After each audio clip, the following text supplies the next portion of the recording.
ng bato ang pakpak ng munting ibon. Dahil sa sakit, di na nakaya pang lumipad, at ang nangyari ay nahulog, ngunit parang taong bumikas.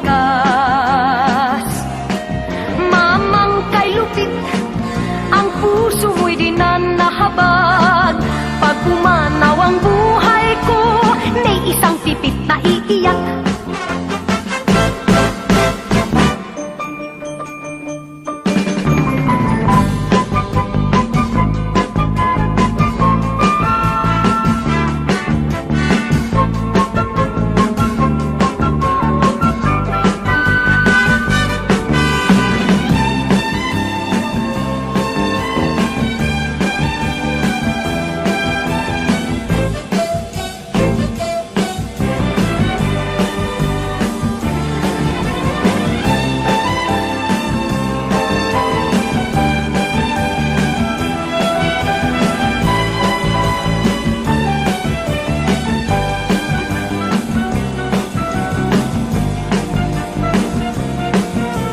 May pumukol sa pipit sa sanga ng isang kahoy, at nahagip ng bato ang pakpak ng munting ibon.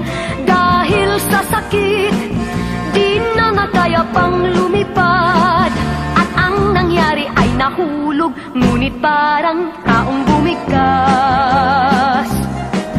Mamang kay lupit, ang puso mo'y di na nahabag.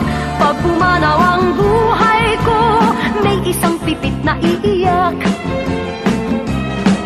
Mamang kay lupit, ang puso mo'y di na nahabag. Pag pumanaw ang buhay ko, may isang pipit na iiyak.